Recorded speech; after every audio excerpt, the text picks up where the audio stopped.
been waiting. I've been Here's my waiting. button. Hey, everybody, and welcome to this episode of Romantasy Roundtable, a tale of Rick and Roses. My name is Rick, and I'm joined by Roses. Amanda. And Kim. And you see this here. That's fine. It's fine. Everything's fine. As always, we'd always appreciate if you consider liking this video. We would definitely appreciate it if you subscribe to the channel. It really helps us out. And if you ever feel like communicating with us, we have an email, romantasyroundtable@gmail.com. We've been taking a break from the Bookstagram and Book Talk. We've been busy. We're back at work, but it is still active. Still check it. So we have those. We would love to hear from you. And those are the things. Right?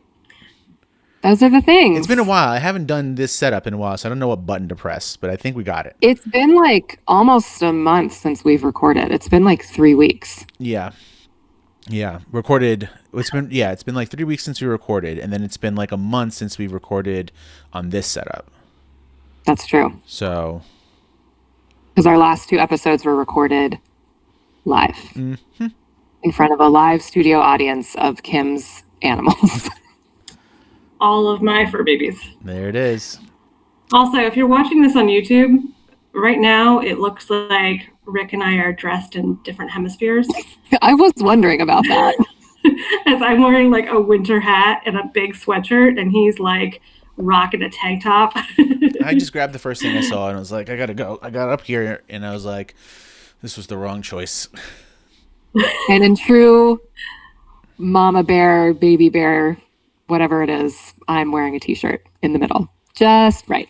Just right. Goldilocks, that's her name. I love when a book is a book. I love when a book has a flap. Speaking of flaps. Guys, No. One more thing. I am unhappy to report that we have completed the trifecta, and that I am now the third of this roundtable who has gotten some kind of a concussion. We did it. We are fully concussed. Congratulations to us all on our mild traumatic brain injuries with post-concussive symptoms. And also, y'all, it really fucking sucks. Sure does. Guys, take care of your brains. And if you get a concussion, don't, like the thing where they tell you, like, don't go to sleep, like that's not real. The thing where they tell you that your symptoms are going to go away in 48 hours, that's not real. It's a little, your brain goes like this, and it shakes in your brain a little bit, in your skull. And sometimes it takes a while to feel better. And when they tell you don't go to sleep, don't follow that, because you're not going to sleep.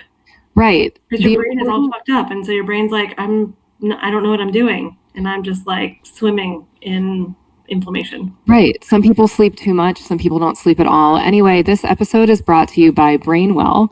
If you are in the Atlanta area, which we are not, and you are experiencing post-concussive symptoms, you should check out Brainwell and see Dr. Julia Hurtado, DPT, NCS, who is the reason why my post-concussive symptoms got better, and Rick's. I was gonna say, I think this is the third episode that's been brought to you by Dr. Julia Hurtado. Yeah, truly. Well, so thank you. And Rick, when your brain isn't well. You know who could use Brainwell? Bret Hart. So I'm listening to Bret Hart's audiobook. He's a wrestler, and he was telling this one story of like he was like 14 or 15, and he was setting up the ring with his brother, and then his brother like pushed this ladder over that he was over, and he landed head first onto the concrete. And he said he had like a rubber ball sized welt on his head that turned instantly blue, and his father was like, "You'll be fine." There it is. Explains a lot, honestly. That's crazy. Guys, I have 3 lip balms on my desk and I can't get any of them open. All right. So we're doing great. This year, go ahead. Yeah, what? No, I think you're going to say what I'm going to say, so I'm going to tell you to say it while I put lip balm on. All right. This year we are going all the way in to the Maas verse. To the hilt. Why are you laughing? No. That's That's why I'm laughing. I didn't know which one I wanted to say. Yes. Words that are banned in 2026. Hilt. Folds. Flaps. Laps. Sheath. We're going all in. I have an addition because I'm listening to It Happened One Summer by Tessa Bailey, which is my first Tessa Bailey book. And I would like to add yelling out Jesus Christ's full government name during sex. You don't need to say Jesus Christ. You can like, oh God is fine, but like, no. JC. So it's every scene. We're going all the way in on the Maas verse. And we are finishing up the conclusion of ACOTAR. We had done... What? It's not the conclusion. True. We are finishing up the last currently published book of ACOTAR, Core of the Silver Cover. We did a quick rapid review of the trilogy. We did a rapid review of the Christmas special, and now we are on the last one. And Amanda had never read it, and she read it. And just like the last one, we figured we're just going to keep with the pace, or not the pace, but what we've been doing, and just do one episode of this book. We'll do the plots, the main points, and after this, we're going to be going into Throne of Glass, which I do think we are going to read as we normally have in sections, and I'm really looking forward to that. But you say you think, but I've already mapped out what we're reading in sections for all 7 or I have 8 a concussion. Okay, you don't. It doesn't go away. Okay. All right, and I'm really excited for this because I love this book. This episode, like earlier today, we were trying to record earlier and Kim wasn't feeling well. And Tristan was like, well, couldn't you just record without Kim? And I was like, absolutely not. No, this episode really essentially needs to be all 3 of us so that we can fight. I actually almost offered it up because I was like, I don't know if I'm in this fight today. No. You can throw in the flag for being wrong.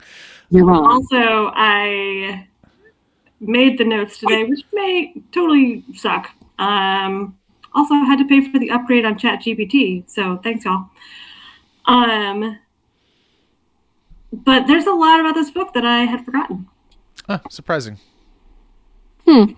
So, can you guys say when you read this book, like what your ACOTAR reading journey was? Yeah, I read this book last year. All 5 in a row. Mm-hmm. I finished all 5 in a row. That's it. There's nothing really else to say. And so they were really fresh in my mind. But I do remember even at that time, like this book is good. I mean, and even so, me and you, I know, Amanda, really like this book. There is one point there are a couple points that we disagree on, but we ended the same. Like we both really love the book. So, yeah, Kimberly. Yeah, and I'm sorry in a lot of ways that I didn't reread it because I wonder if I would have felt differently. But I read them in such quick succession, and I loved the first 3 so much, and then was like so annoyed at the fluff of 3.5, the Solstice special, that I don't think I came into this one with the right headspace. And then I was like, I fucking hate Nesta. She fucking sucks. And so I just sort of hate read it without ever wrapping my mind around it. So I recognize my own bias here and that I did not come into it with an open mind and a ready heart. And maybe I would have felt differently. I read the ACOTAR trilogy, which I think I think it should be preserved as a trilogy, and then everything else that happens in the ACOTAR universe is gravy. But I read the ACOTAR trilogy in 2024, kind of over the course of 8 months, because I was not yet a book. And it was a really big deal for me that I read that many pages in a year. And then Kim and I were talking about it, and that's how Rick got jealous and decided that he wanted to be a book. Mm-hmm. So I sort of relived the trilogy as Rick was reading them when the podcast was born in voice notes to my friends. And then I didn't read the other 2 because I feel like Cindy had probably told me just to read the trilogy. And then I read the I love you, Cindy. I read the Christmas special last month and agreed it was like stupid fluff. And so going into the beginning of this book, I was like feeling a little eye rolly about Sarah J. Maas's writing and about the ACOTAR series in general. And I would say, I think I even texted you guys. I was like, when does this book get good? I'm so bored. But I would say maybe like 25-30% into the book, I was like locked in. And I inhaled like the last 75. I stayed up late and woke up early so I could read. Yeah, it's really good. So take us on our journey, Kim. Or whoever's taking us on our journey. Not me. I'm hosting. Okay, I'm hosting with these notes from Kim. So, okay, we're going to go in like 6 sections. Oh, she gave us study focus questions. Cute. Yeah, it's 5 sections. I split it up into 5 sections and had our good friend. My ChatGPT is named Chase, and so this is from Chase. Chase is not super well trained yet in how to give romantasy notes, so we're missing a little bit of Chase's personality, which we get from Sage and Lyric when y'all have done notes in the past, or Gemini from Rick. But Sage, we did a couple iterations of this, and these were like key plot points, and so I thought that would make more sense for a 550 odd page book rather than chapter by chapter. It's 768 pages, I believe. Okay, well, when I split the PDF up, it was 8.5 by 11s. Yeah. Okay, so we're gonna do it in 5 parts. So I'll read the bullet points we have for each part. We'll talk about that part, and then we can talk about the other part. Yeah.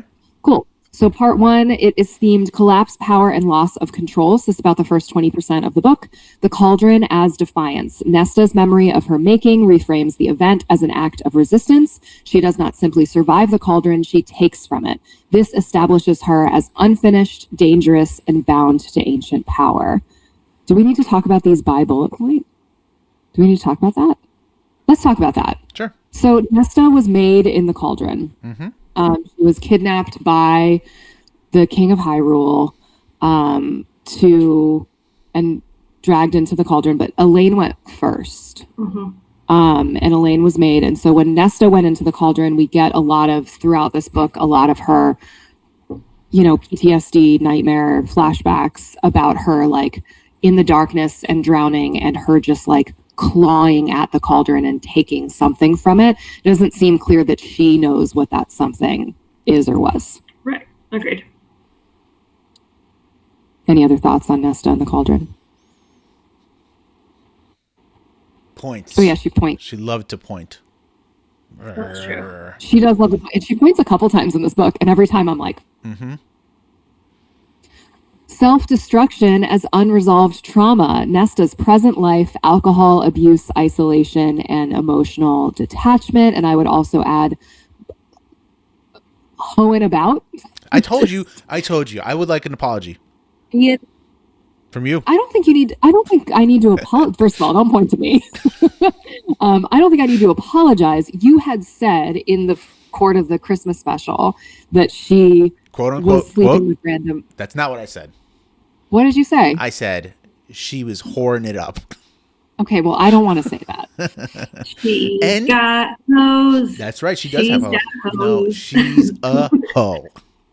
Am I wrong? In Valerius area codes. See, I was so right. She dropped her mic. First of all. No. First of all. I don't think your mic's working. You can't say. Damn it. Guys, Amanda has really struggled with her mic today also. Guys. There you go. I'm losing my... He's about to bark. Okay, am I good? Am I here? You're here. You're here. Great. Okay. First of all. You can't say that she's got hoes in different era codes. You can't then say she's a hoe because Ludacris is also a hoe. He is. That's true. That's true. So she's got hoes. She does have hoes. She does in have Valeria's area code.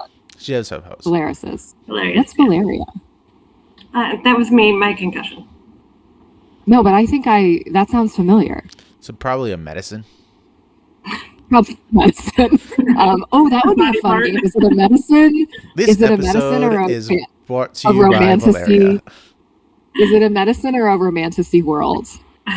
That's a fun this or that. Okay, so yeah, in a part of the Christmas in a part of the Christmas special, Rick said she's whoring it up.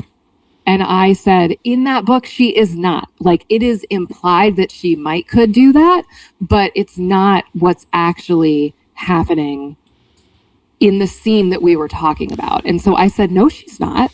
Because at the time, having not read this book, I had no reason to believe that she was, other than that I thought that she was. But she wasn't in that scene. And again, when I ain't nothing She wrong was talking with to two men, and that doesn't mean that she was bringing those two men home, even though at one point in this book, she does talk about the times that she brought two men home. Fuck yeah, girl. Get it. Look, again, look, when I said she's whoring it up, ain't nothing wrong with like doing your thing. But girl was like sloppy drunk. It was like 2:00 in the morning. She was like real sloppy drunk, and she was just like pointing around. You know, like, come on, Nesta, you're better than that. She was pointing. You know, she knows how to point. I really hope you're watching this on YouTube and watching us point. Okay, so all her drinking, isolation, emotional detachment, being horrible to everybody, exploiting Feyre for money.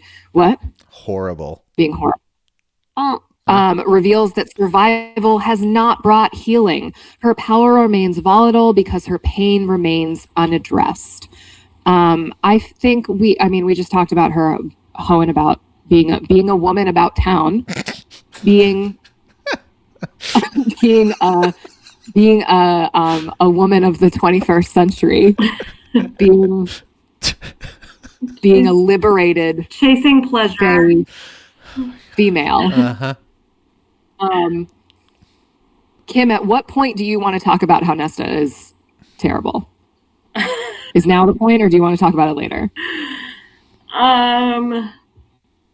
Listen, y'all, I have been very, very open about my feels about Nesta from the get. And I think this came up in the ACOTAR speedrun too. It certainly came up in the last book for our Solstice special. I just don't find her to be an enjoyable character. And so like I said, I read all these back to back in a really short period of time. And so I think I still had sort of like unresolved feelings about her from the ACOTAR trilogy, where she really is just like nasty bitch. And just she's a bitch before she goes in the cauldron. Yeah, she really is. Right. Yeah, I mean, like, she let her younger sister like go out and take care of her family and didn't do anything. You know, she was like ready to let the entire family starve. And so it's just sort of like, how is this a person that I want to invest in when she is not even like shown a shred of care for anybody in her life who has stepped up for her? Yeah, and I meant to listen back to our two ACOTAR episodes before we recorded and forgot that until this moment. I think I agreed with that before this book. I think, and we can talk about this at the end, like, I feel like this book is a redemption arc for her in that she acknowledges every terrible thing that she's ever done and commits to growing from it. And so, like, I understand the perspective of like, I don't want to invest time in this character. Like, I get that. But I'm glad that I did. And so I think that's sort of like where we fundamentally differ. But I guess that's not about her being a woman about town.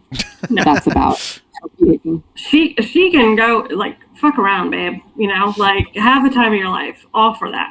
That is not my problem with you at all. And that's why I acknowledge, like, I wish I had reread it, because I know I do that sometimes. Like, when I get into a book and I'm just like, screw it, like, I'm going to finish it, but I'm already just sort of like angry and over it, that I don't allow myself to invest or appreciate the arc.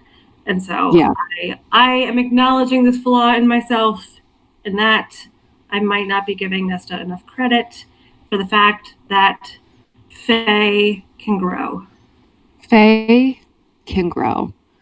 All right, we're still in part 1. I'm sorry. Intervention by the Night Court. Cassian retrieves her. The group confronts her at Feyre and Rhys's estate, which they regularly call the River House. And then that transforms Nesta's private collapse into a political and familial crisis. Basically, they tell her, you're going to move to the House of the Wind. House of the Wind. You're going to move to Walt Disney's House of Mouse. And you're going to train with Cassian every morning, and you're going to work in the library every night, or every afternoon, and that's her punishment. But as we learn, it's not really a punishment. We'll talk more about that. Ultimatum and confinement. Forced to choose between reform at the House of Wind or exile to the human lands. She loses autonomy. The novel formally enters its confinement and training phase, and then shift in sisterhood. Feyre asserts her authority as High Lady over her role as sister, fracturing her relationship with Nesta and redefining their power dynamic. It's worth noting that Elaine is not here for this meeting. Nope. She's not. She's opted out. Elaine is actually the worst, but she's pruning the flowers. I left this book mad at Elaine. Yeah. No, I don't know. She's annoying. I'm really excited for her book. Because when her book is done, it means we'll get Moore's book. And that's what I want. All right. Anything else on that first 20% of the book? No, I just what I remember is not liking Nesta for similar reasons to what Kim said. I felt her like she was really selfish. She didn't really care about anybody but herself. That's what selfish means. You know, she was just being a bitch. A chalice is like a cup. Selfish is like not caring for anyone but yourself. She's just being a real bitch, like for no reason, for like actually no reason, except to be a bitch. Like, well, yeah, for what we thought was no reason. Now I think we understand. Right, we get trauma, there, but it took a long time to get there. Right. Yeah. All right. So, early mid novel, part 2, parts that we created. Oh, there are 5 parts, aren't there? Or are there 4 parts of this book? There's 5 parts. Yeah, no, there's the book has parts and the parts have names. It doesn't matter. All right. First steps towards healing and purpose. The library darkness responds to Nesta. Ancient forces beneath the library react directly to her presence, confirming that her power attracts old, dangerous magic. I actually would have worded this point differently, but basically, like, we've always known that the house is enchanted, but it seems that the house is responding to Nesta in ways we didn't anticipate the house to do. Like, it's bringing her food, it starts to bring her books. She starts to make very specific requests of it. And then along with that, when she's working in the library, there's like some darkness in the pit of the library that makes her feel really like uncomfy. And it's also like she's living in PTSD where like any darkness, any depth. And we know at this point she's got something with fire. She doesn't like being around lit fires, but we don't know why yet. Yeah. But the house is Encanto. Is Casita from Encanto. All right. So she's down in the library with the priestesses, and she makes friends with a woman named Gwen. Are we saying Gwen or Gwyn? It's Gwen because it's Guinevere. Yeah, it's Gwen. Yeah, Gwen. Yeah. Gwen? That's my neighbor's name. Gwyn, no? Right? Yeah, but I was saying Gwen. You're saying Gwyn? Guinevere? Guinevere. Who cares? It is Gwen. It is Gwenny from the blog. So Gwen. It's Gwyn. Gwyn. So Gwyn becomes Nesta's first healthy, judgment-free relationship outside her family, proving that trust is still possible. I don't think we're there yet. So basically, Gwen is she's a priestess. Can one of you explain who the priestesses in the library are? Because I've been yapping a lot. So there's a library with all the books and stuff, and they put the priestesses there to watch over them and to like curate it, right? Is that what it is? Yep. Yeah. But how do they pick the priestesses?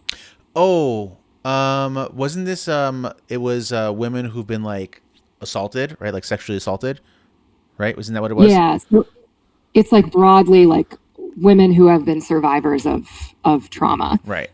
So many of them were sexually assaulted or like, what's that? It's their safe space. Yes. And so like men don't really go down there. No, they don't. Not you know, they don't Cassian- really. They don't go down there. I think they're like Well, not sometimes allowed. Sometimes Cass and Az do, but only to like bring people there because It's the they rescue them. It's the priestesses and Byraxis. Yeah. Who's gone? I Yeah, know. he's somewhere. We don't know where he is. But yeah. But he was there. Well, Gwen is there and she starts befriending Nesta and Nesta starts being a bitch to her and Gwen is not interested in her being a bitch and they start just like connecting and being people and Nesta does her first nice thing, which is that Gwen is like in trouble with the woman that she works for, that she like scribes for or like assists, and Nesta like helps her out of the bind and like fixes the problem. Like she grabbed the wrong book and so she like goes back and like fixes the book and Gwen is like, oh my god, you didn't have to do that, and Nesta was like, I did, and eventually they got in trouble for it, but it doesn't really matter. Yeah, so like we start to see Nesta like this person isn't buying into her like I'm a cold-hearted bitch, and then Nesta does a nice thing and then this person appreciates her for doing a nice thing and then they start to form this like real, I was going to say human, they're not human, real genuine connection. Nesta was a human. She was, and letting go of her humanity is a central theme of the book, I would say. That's to say she had any humanity. I was going to say, she didn't show a lot of it when she was human. But Training with Cassian, and we haven't talked about Cassian at all when we've been recording for a minute. Cassian reframes physical training as a means of survival and grounding rather than punishment, offering Nesta a new way to inhabit her body. So they're training out in the like Illyrian town. And Nesta says no. Mm-hmm. She sits on the rock and she will not train. Yeah, being a snotty little bitch. And he's like, just do this one thing. Just get up. Oh, and wasn't it like, didn't she like make him look bad in front of the other people? Isn't that what it was? He's like, I need you to get up or something like that. And she doesn't. Yeah, and she just won't. Yeah. I mean, she's disobeying orders from the general. Like, that doesn't make him look good if he's not going to kill her for doing that. Yeah, hang on a second. It's all coming back. It's all coming back to me now. They made her go with him because they had an intervention for her. I literally talked about that. Did I miss that? Okay, sorry. I have a concussion. All right. You were visibly doing something on your computer when I was yapping. I just need you to know that yesterday, Rick in our office was like, I always listen to you when you talk. And then he like recited a bunch of facts. And I was like, yes, but what I'm talking about is the part after that. And he was like, you didn't say anything after that. And I was like, I did. Yeah, it's her punishment. That's right. And she's like not even doing her punishment correctly. I would just like to say that summary worked because it was Cassian redefines the physical. Sure fucking does in this book. And also how to be in Nesta, in her own body. Also offering her a new way. Yeah, he's in her, all right. He is inhabiting her body. Okay. So they're in Illyria. They're like, he wants to train. She doesn't want to train. At one point, he's like, it's cold outside. Just like go in a random shop. So she goes in the shop and that's where she meets Tessa Bailey, Riley Smith, Kylie Smith, and more. She's got a normal name. No, it's not that. Sylvana. No, Nesta. Emery. Thank you. That's where she meets Emery, who is an Illyrian woman, which means her wings are clipped. We actually meet her in A Court of the Christmas special. Yeah. Yeah, we do. And I was like, she's cool. She doesn't get named though. I hope we learn more about her. Yeah. She hands out all the coats. I don't remember. Is she named in that book or? Yeah, Cassian buys a bunch of coats from her and then tells her to hand them out to the people of the village. So she does that. So she owns her own shop, which is rare for a woman anyway. Like she and Nesta chat, blah, blah, blah. But she is a woman who she's an Illyrian woman who's had her wings clipped. So she can't fly, bummer. And her family sucks. And so then Nesta's like, I'm not going to train in that terrible village. And so Cassian, at the advice of Moore, is going to just keep reaching out his hand to Nesta. And so he moves the training to the roof of the House of Wind, which has a training ring. And Nesta agrees to train there because there's no one for her to embarrass herself in front of. Mm-hmm. What? Use your words. Do you not see it? Yes, I see it. It's the Mind Stone. It's not. It is. I have the Mind Stone. Mine doesn't do it. Okay, cool. Yeah, we meet Emery, and she's like, you have Gwen, and she's all nice and dainty, and I'm Gwen and Emery, and I'm all rough and tough, and I own my own shop. What was I talking about after that, though? You were talking about how someone was like, go train on the roof because Nesta was embarrassed to train in front of everybody. Someone was like, go train on the roof. Wasn't it like... I was talking about keep reaching out your hand, which is on your cup. Yeah, it's on my cup. Which is like a chalice. Sorry, my chair's falling apart. Okay, so they start training, and she is having a good time, and she's training, and she's seeing it as like mindfulness, and she's starting to come into her own body. And then she's like, hey, Cassian, can we start training the priestesses from the library? And Cassian's like, Nesta, none of them are gonna. He's like, I'll train whoever you want because I believe in women and I like my women trained and violent. He doesn't say that, but he implies that. Yeah. And so he's like, I'll train whoever you want. Also, he'll do anything that she tells him to do. Correct. And she's like, so there's this whole long thing where she is trying to get the priestesses to sign up, and eventually Gwen signs up, and then she recruits Emery to also come. And so the three of them start training, and then eventually more people train. Like, she has been practicing her training in the library. And so Kat, like the head librarian, I don't remember what her name is, calls Cass down, and Cass has to tell her to stop. And he's like, but spar with me for a second. So they spar a little bit in the library, and then people see them and see Cassian being like gentle and supportive with her. And that's when Gwen signs up. We love Gwen. Can we just talk about Cassian? He's the best. He's the best. Can you say more about that? Like, he is like one of, if not like the most ruthless goddamn killers in all of the entire land. And he's a puppy. He's really sweet. He's like, right? He really is. He's like the sweetest. He like genuinely cares about Nesta. Yeah. You know, they talk about golden retriever boyfriends. He's a German shepherd boyfriend. Yeah.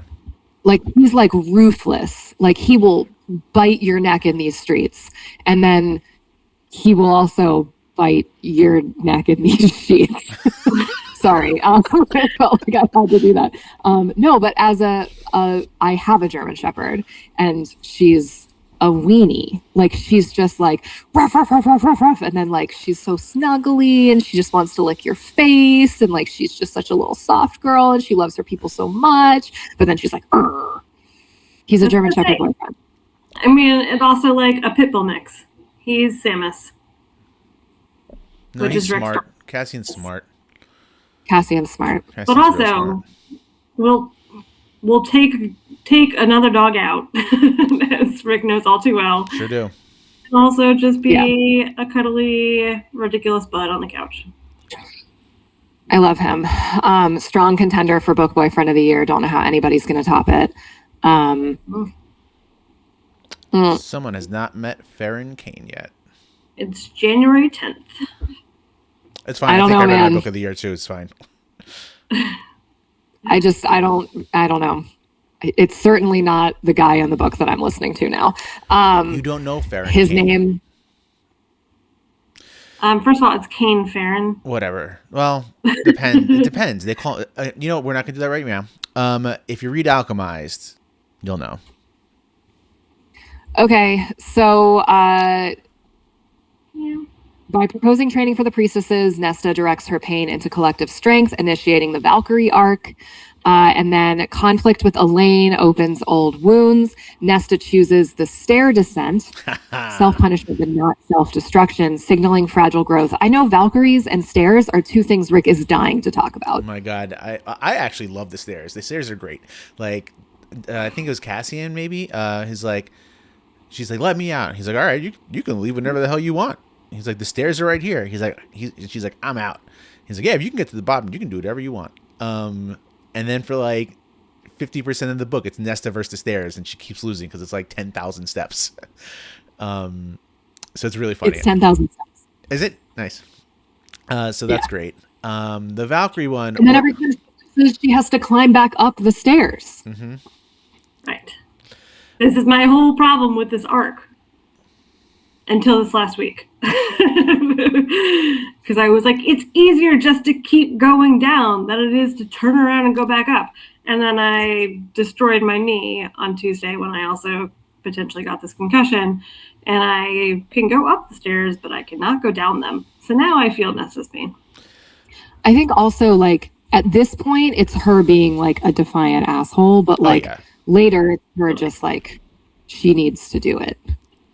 Yeah. She needs to know that she can. The Valkyries, on the other hand, were this like amazing freaking elite group of women warriors back in the day, like S tier elite, and you had to train to be a Valkyrie like your whole life. And now we've just got participation awards. Okay, absolutely not. They do the thing. I think what you find unrealistic is that they can do the thing with only a short amount of training. Yes, that is exactly what I find unrealistic. But that's not a participation award. Whatever. Don't devalue their ability to survive the Blood Rite. Also, I would like to say when I was like 75% of the way through the book, Rick was like, oh yeah, you're going to hit a point. And I was like, of course, Sarah J. Maas. And the of course thing was that they were Valkyries. Yeah. And I was like, what do you mean, of course? That's the plot for like 70% of the book. Why was that a surprise to you at this moment in the book? No, but also, like, Blood Rite happens, and it does feel like, yeah, sure, it was kind of coming to it, but it also just, like, that becomes the entire plot of the book versus everything else. I like the Blood Rite. Okay, I would just like to say that this is the woman who named her main character Feyre Archeron, and she's an archer who becomes Fae. So, like, I really don't know what we were expecting, guys. I love her so much, but, like, come on. Of course they were going to be Valkyries. What are we talking about? All right. So while this is happening, there's a bunch of like world building shit going on. War is over, but also war's not over because then the book series would be over. So there's a trifecta of Chachkis that some queens are trying to get. I don't remember. And they think that one of them, what? The trifecta of Chachkis. Continue. Am I wrong? No, I really love that. Thank you. You're not. That makes me feel so much better. Go about ahead. The whole thing. Continue. Name them. What are they? It's Do you remember what heart, they are? It's the crown and it's the mask. Trifecta of Chachkis. Tell me those aren't. Yeah, you're right. Whatever. All right. She's looking for the Deathly Hollows. Yeah, but they're called something stupid. Basically. They're called like the Dread Trove. Yeah. Yeah, the Dread Pirate Roberts or whatever his name is. So Nesta needs to scry, which is the stones and bones. She needs to find the things, and so she searches for the mask because like calls for like. like calls to like, and she's made from the cauldron, and she won't let Elaine do it because she's still protective of Elaine. And so she's searching for the mask, and then they need to go to this bog.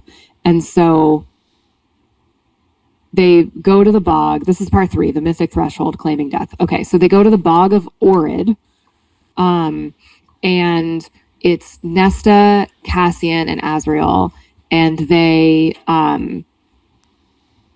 Az gets in trouble somehow, and so Cassian has to leave Nesta. So he leaves her in a tree, and she freaks out because he's not coming back. And they're fighting. They're fighting some soldiers that are clearly possessed by some magic. And so Nesta enters the bog alone, and then a thing comes after her, like a harpy. I don't know what it is. It's like isn't it like a swamp thing? That like. Yeah, but it might actually be a harpy. Is it a harpy? Wasn't the thing from the swamp, like the horse or something? Yeah. It's not a thing. It doesn't matter. Yeah. Nesta. A thestral. Fog monster. It's not a thestral. It's a thestral. Kelpie. Oh, I was so close.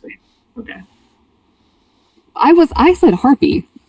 How is thestral closer than harpy? Because it's a horse. It's not. Okay. So she goes into this. She gets tempted by this Kelpie, and she goes into the bog, and then the Kelpie was her father, right? Wasn't it? Doesn't the Kelpie change into it lured her? No? I don't think it's her dad. Okay. I think she's just trying to save Cass, and then she's just trying to. Well, then she's like, okay, so she's in the bog. She's getting pulled under. She's about to die. This thing is threatening to assault her. Is like, I'm gonna make you my bride. It's like this whole terrible, yucky thing. She's also got some survivor of sexual assault stuff in her backstory, and so this is particularly triggering for her. And she's being pulled under the bog, which is super triggering for her because of the cauldron. And so she's trying to call her magic, which she doesn't understand yet, but is silver fire lady death situation. She's trying to call her magic, and instead the mask calls to her, the thing from the trifecta of Chachkis, and it slaps onto her face, and the mask lets you raise up the dead, and they fight for you. So she becomes the general of this zombie army, and they tear down the Kelpie, and then Cass realizes that she's gone, and I'm not even reading the notes. So they come out, Cass comes out, and she's risen above all these zombies with the Kelpie's head in her hand and the mask on her face, and it's it's so intense. Yeah, it's awesome. It's great. Now she's getting cool. It's so cool. Yeah. She becomes a high necromancer. Yeah. To you, and then she from a different book removes the mask willingly, which is not a thing that anybody in history has ever been able to do. And so they try to. There's so much missing between these notes. So she removes the mask. I know, it's fine. We took a 768-page book and condensed it to 25 bullet points. So I just read it, and I'm excited about it. So she's able to remove the mask. They lock it behind a door, but she's able to still go into the door. It's a whole thing. At this point, she and Cassian have hooked up a couple times, and we have not talked about that. So I think I know Chase did not do a good job of including Soup. I apologize for that. I thought about going back and asking him to be like, hey, can you at least acknowledge that there is some sex? I feel like I could probably recite every Soup scene in this book from the Soup in this book is so good. Yeah, Sarah really grew up in this book. Sarah is in her fully actualized, liberated female self. So the first Soup scene is that it's when she's running the stairs, when she's running stadiums, and they make out, and she how vulgar am I on this podcast? Every week I'm well, how much do I want to say? She gives him a cute little hand job in the stairwell, and he, like a teenager, just here for it. just in his pants. Yep. Quick And and he's dirty. mortified. He's mortified. And she's like, oh my God, he's mortified because he regrets being with me. But he's mortified because this is a romance novel written by a woman. And so he's mortified because he came first. Yep. And that is not allowed in these books. So then the second soup scene, he's like, I'm here to even the score. And so he like goes down on her and then leaves. Yep. That one's fine. And then the third soup scene is the dining room scene. Sure is. Which I feel like, Rick, I feel like you want to talk about the dining room scene because you warned me about it. That scene was crazy. Like, that's the first scene where Sarah, like, really was like, you know what? Let's be adults. She really did. So they're, like, in the dining room, and basically Nesta's like, I'm going to give you a blowjob. And he's like, At the table where we eat. Where we eat. And then she does. People are going to come in. And it's, like, pages long. Like, it might be the world's longest blowjob. Yeah. And then she like finishes him to completion and makes sure he's like looking at her. And then like 5 minutes later, Azrael walks in. And he's like, I can smell it in this room. Smell it. We all know that Fae sense of smell at this point. I never get used to the Fae sense of smell. It's so funny. So that's where we're at soup-wise. And then after the mask is when they have like actual like penetrative sex for the first time. Is that true? Yes. But even like after the you had said this when we were walking the other day, Amanda. After like she gives him the blowjob, and Azrael pops in. She's like, "Wouldn't it be great if like Azrael was taking me from the front and Cassian was taking me from the back?" No, it's that it's later. Oh, is it later? I'm telling you, I remember every second of the soup in this book. It's later. She's fantasizing about giving Cassian another blowjob while Az takes her from behind. Sarah. I'm here for it, Sarah. Again, girl, get it. Like, put down all of your fantasies on the page. I'm having a great time. And then, okay, so after she takes the mask off, I think that's when they have like actual sex. Mm-hmm. Is that put your hands on the headboard? Sure is.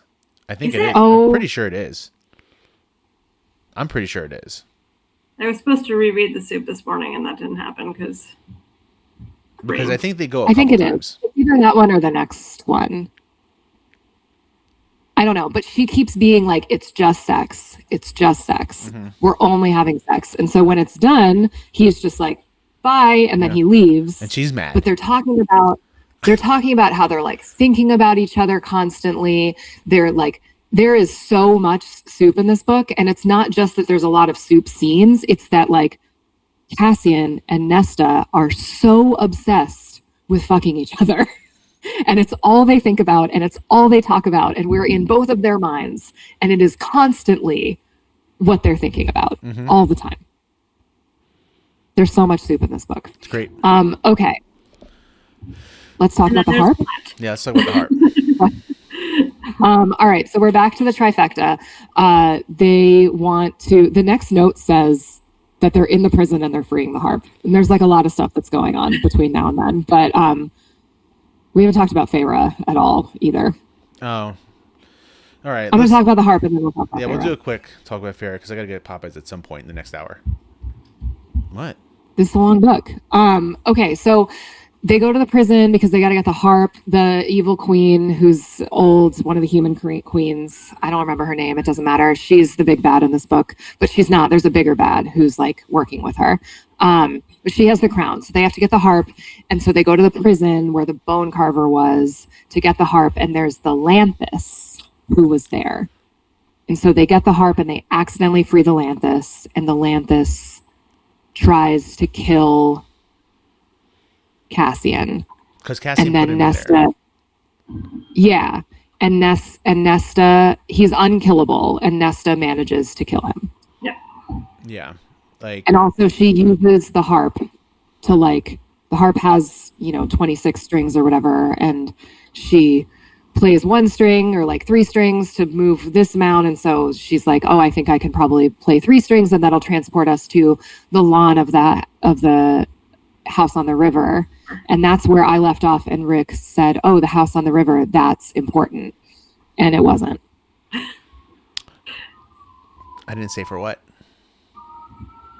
But it wasn't. You're right. He's such a troll. Don't listen to him. And It's important in another book series. That's a really minute detail that I need to hold on to in the other books. There's so many other books. Who's gonna know? God, why? I was gonna say something I forgot. Sarah, why? She's playing the harp. She's playing the harp. I liked that. So Cassian is in all of the books. He's never been scared. Looked death in the face. Blah blah blah. But he's scared of the Lanthus. He's scared of this guy. He's like, I put you in here once and I almost died, and oh my god, He tells her to go. Yeah. He's like, get out, I'm gonna die. Yeah. And she comes back for him. Yeah. By playing The harp. the harp. I got nothing I else. heard there was a secret chord. Okay, Oh, so Feyre. in the meantime, yeah, we got to talk about Feyre. What's happening here? Feyre's pregnant. She's having a baby, Mazel. So that's basically one of the big points of the book. Actually, the big point of the book. So Feyre's pregnant. She's been pregnant the whole time, right? And I think, correct me if I'm wrong. So at some point they find out that the baby has wings, and they're like, well, you can't give birth to that baby because it has wings and it's going to kill the both of you if you give it birth to it. Kim? Yes. Okay, but who finds this out? The baby daddy. Thank you. Yeah, the fairy midwife tells Rhys and doesn't tell Feyre. And Rhys Doesn't tell the person whose body is actually in jeopardy. You'd think this And book was Rhys- written by a man, but it's not. This part, Sarah, honey, in the same book that you're giving us Cassian, you're doing this to Rhys, and it's really upsetting. It's really upsetting because he is like, I understand that he's like, well, the stress and the fear isn't going to be good for her body, and so it's just going to make it worse. And it's like, okay, but like, not telling her is horrible, and everybody knew but her.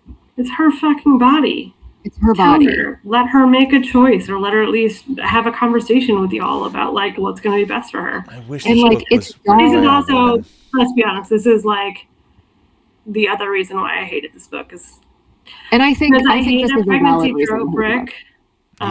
You don't hate a pregnancy trope. But I also I will say, of my. I went back and reread the famous chapter 55 of A Court of the Green cover, like the soup scene. Because Rick always talks about how they took a break to eat bread, and I was like, do they? They do. And I went back and they do. It's funny. Sort of. I mean, it's happening for that long that they like eat breakfast. But in that scene, they talk about how she wants to live and she wants to have him for herself for a little while before they have a baby. And it's like they have a baby a book and a half later. It's kind of wild. So She is I do think, 21. and he's like 1,000. Correct. They could wait 20 years. Again, I really wish this book was written by a woman. You know, I also want to say that I forgot what I wanted to say. Oh, so like the baby's gonna kill her. Like I read that book already. It's called Twilight, and I'm just like not interested in that trope. So I don't know. I didn't love this. I could have done without it. The whole book, I would have been. I understand it's like the ending, but I could have done without it. So at one point, probably now in the book, Nesta and Feyre have a fight. And probably about Amren, who is not on speaking terms with Nesta because Amren is also a bitch, and Amren's way of getting Nesta to stop being a bitch is to be a bitch back to her. And so Nesta and Feyre fight, and Nesta tells Feyre that no one is telling her that she's gonna die. Mm-hmm. And basically like, Cass, if you don't get this bitch out of my city. And so he flies her out to the mountains, and they hike for like 3 days to this magical healing lake.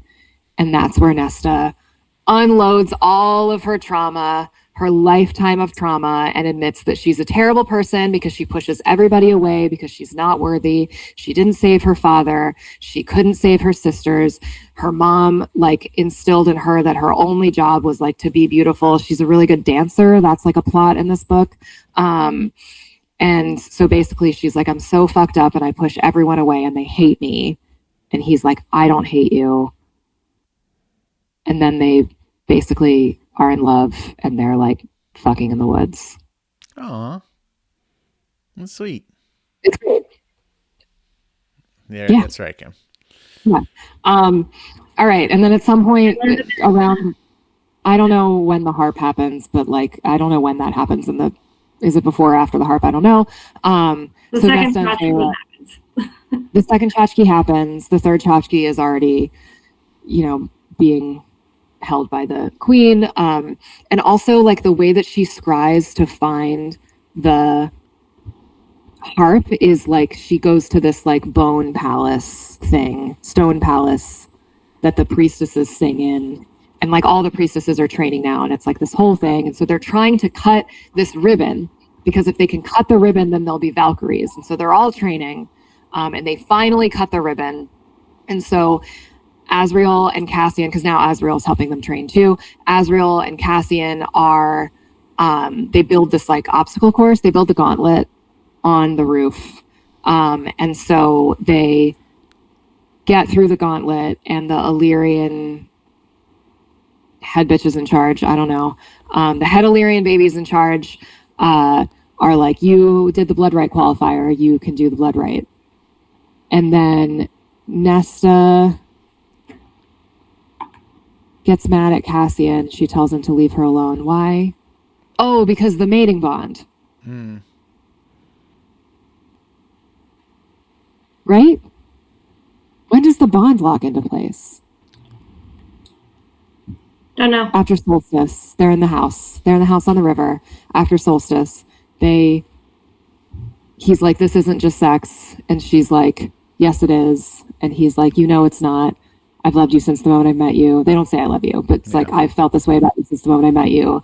And she's like, I felt this way about the moment I met you. And then he says, there will be no one else for either of us ever again. And she like repeats back those words to him. And then they have sex, and there's all of this imagery about a golden shimmering light locking into place. Yeah. And then he's like, I gotta go toward the Illyrian villages. I'll be back in 2 weeks. And she's like, the fuck? Yeah. And so then they have a fight later when he comes back, because he's like, you're my mate. I know you're my mate. You know you're my mate. Why won't you just say it? And she's like, because it is like the last of my humanity being stripped away. And he says something mean to her. I don't remember what it is. And she says, there's like a bargain. There's so much in this book. There's a bargain between them that's inked on their backs. Man, we were trying to just hit the top plot points. That was the goal. I know, but I can't explain why they get taken for the Blood Rite unless I explain that they're mates. And also we have to explain that they're mates. What are we talking about? Okay, anyway.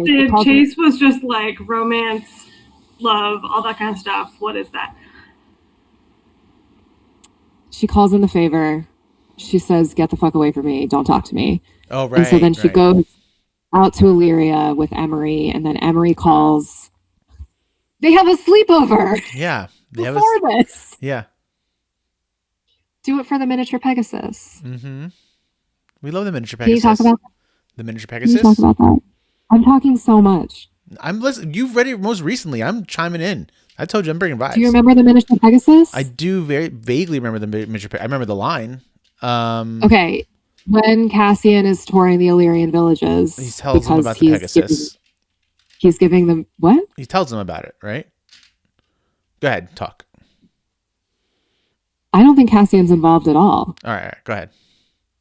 Okay, it's when Cassian's touring the Illyrian villages. She invites Emery and Gwen to have a sleepover, and so they have a sleepover, and she shows them that the house is magical, and the house is actually magical because like calls to like, and she wished for a friend, and so the house gave her a friend, and she made the house into a sentient casita, and it's amazing. Anyway, so the house is like one of the girls at the sleepover, and they're having a good time. It's like, and they here's some books and have here's some keys. they have all this stuff, and they have like cake, and they have all these books, and they're like in a little book club, little Valkyrie smut reading book club, and they manifest from the house a miniature Pegasus. Right. And so later when they're training, Emery says, do it for the miniature Pegasus. Yeah. Anyway, all right. So at this point, she's mad at Cassian. She goes out to Illyria. Emery calls Gwen, and so the three of them are all there. And then in the middle of the night, they get taken by the Illyrians for the Blood Rite. Yeah, just because there had been Emery in her little shop. There had been like, I think her cousins or something like that, right? Oh no, sorry, Kim. Do you need to go fix that? It's stopped for the moment. I put towels down. Towels down.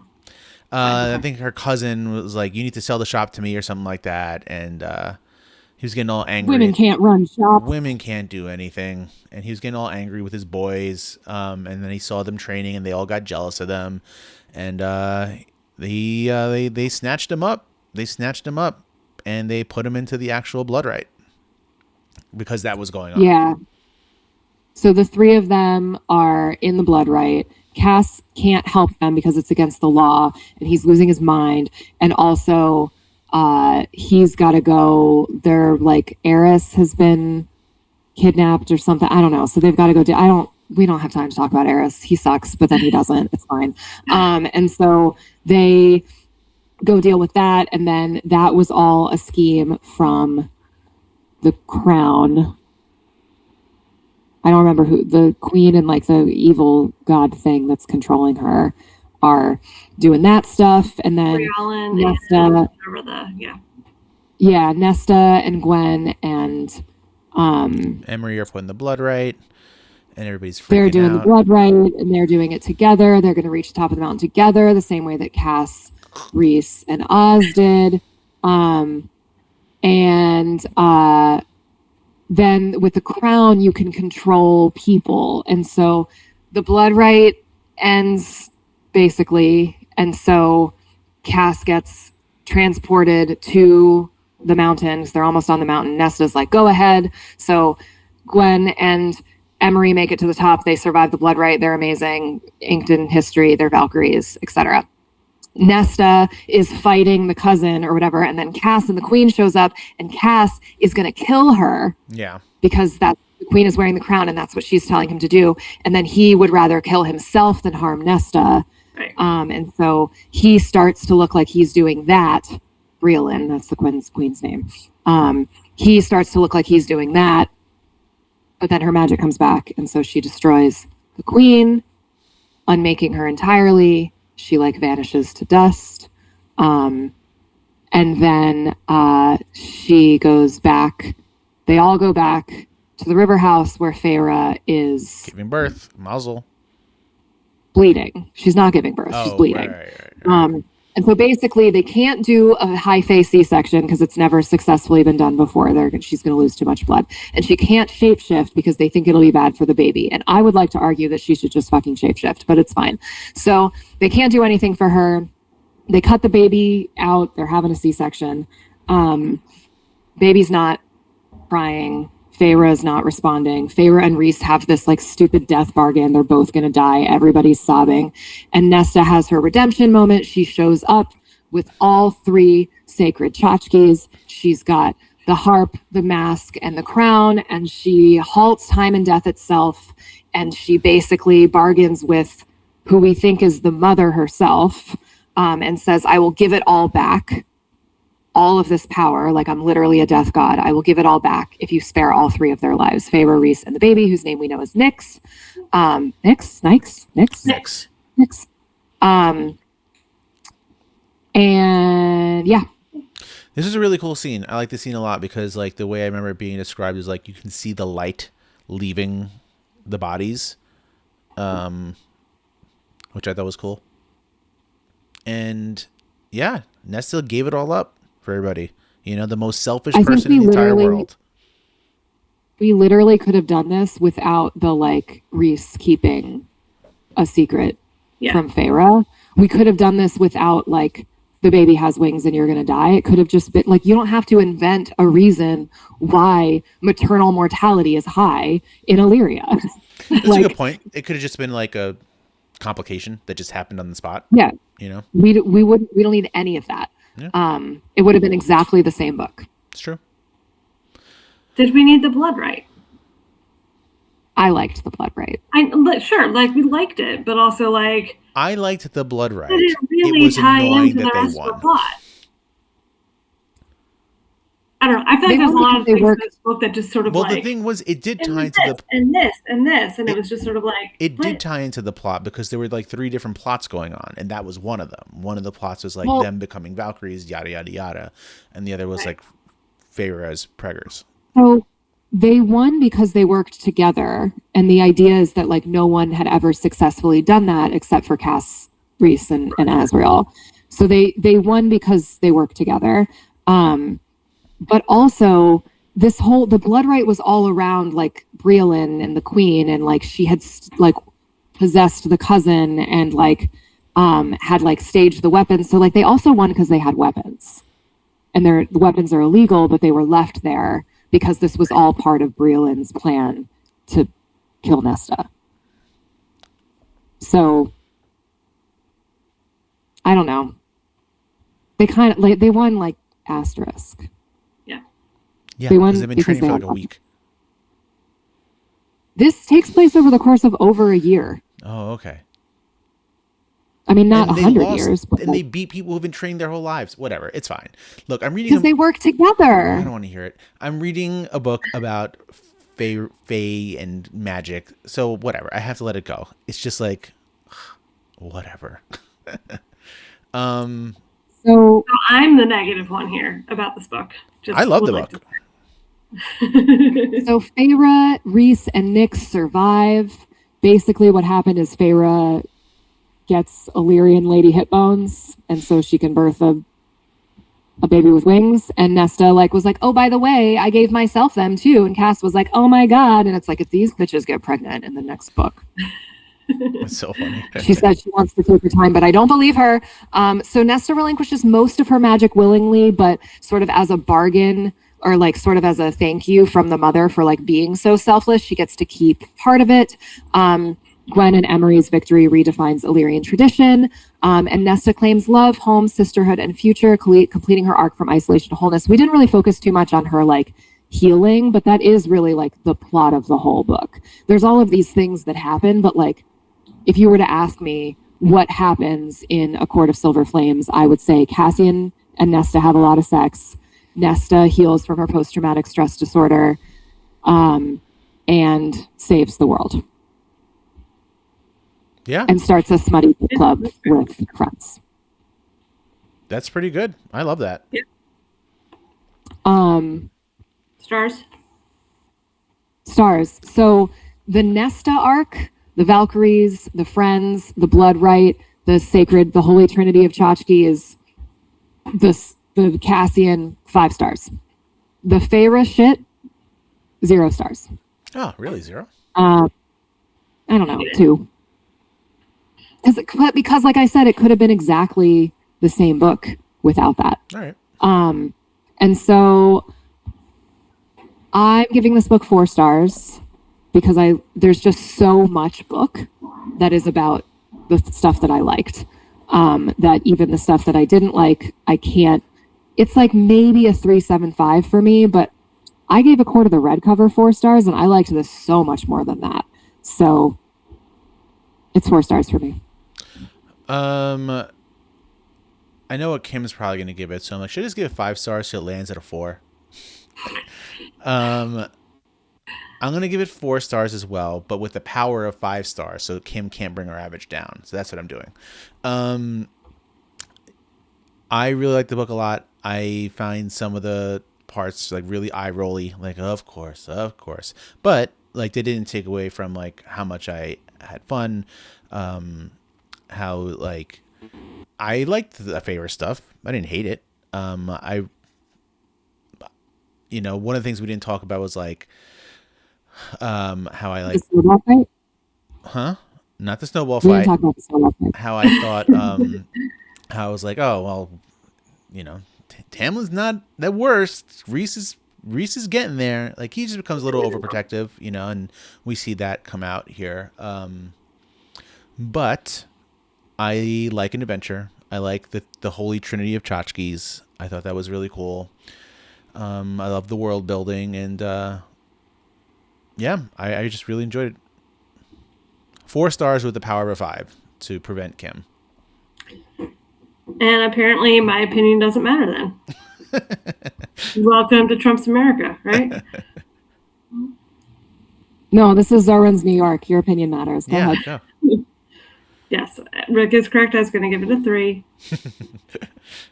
And that's not saying I didn't enjoy parts of it, but also like I still have feels about Nesta. I really dislike the pregnancy arc with Feyre. Yeah, and a lot of it just sort of felt convenient to me.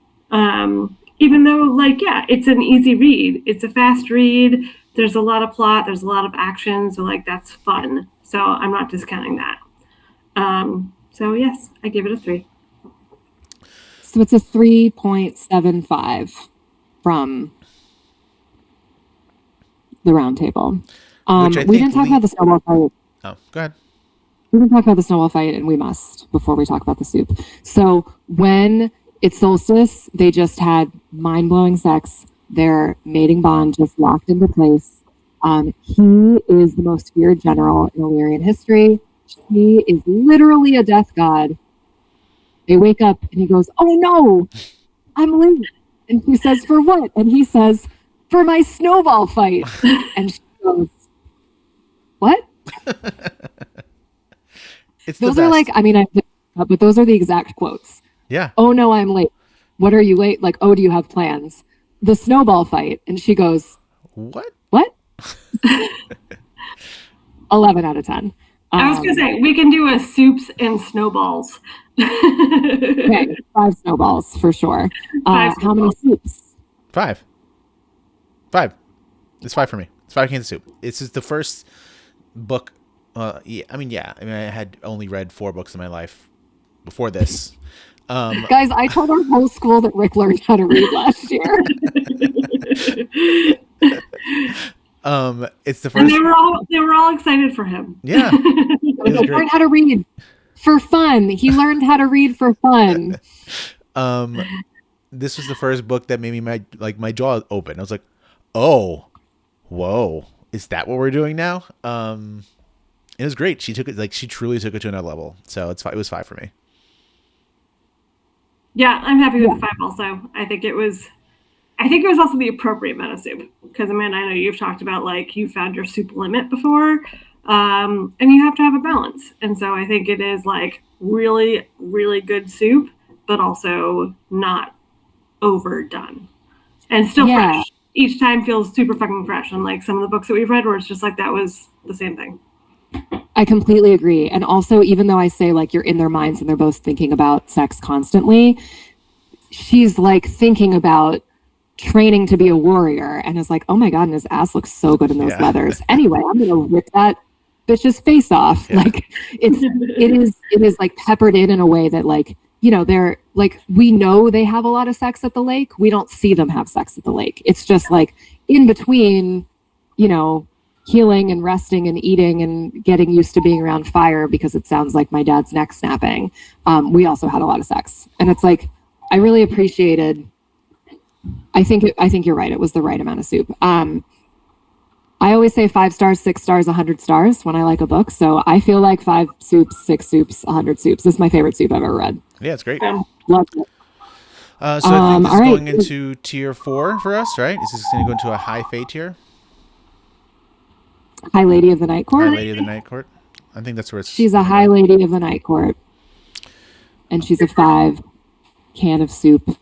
Read Cassian, strong contender for Book Boyfriend of the Year in my new reading journal. We love him. Mm-hmm. No little guy in this book, though. Nyx. I guess the house is kind of a little guy. Yeah, the house is a little guy. The house has little guy energy. Yeah. Great.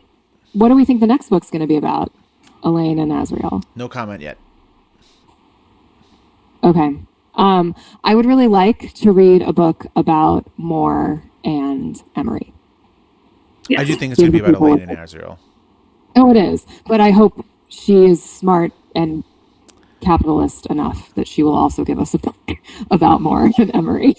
Right. There was a 3.5. There could be a 4.5 or a 5.5. That would be the nice. Yeah, or she could just keep writing forever. We'll keep buying her stupid books.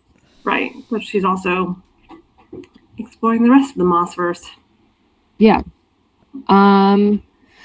What else are we reading? All right, I'll keep this quick because we've been going for a while. I finished Alchemized. 18 stars. Phenomenal. Unbelievable. It was so good. I loved it.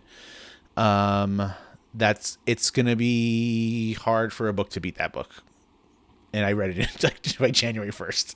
So like my book of the year might be done already, which is crazy. I read The Everlasting, which is what it felt like. Like it was just everlasting. It wouldn't end and it was only 300 pages. That book sucked. That book is Night Court.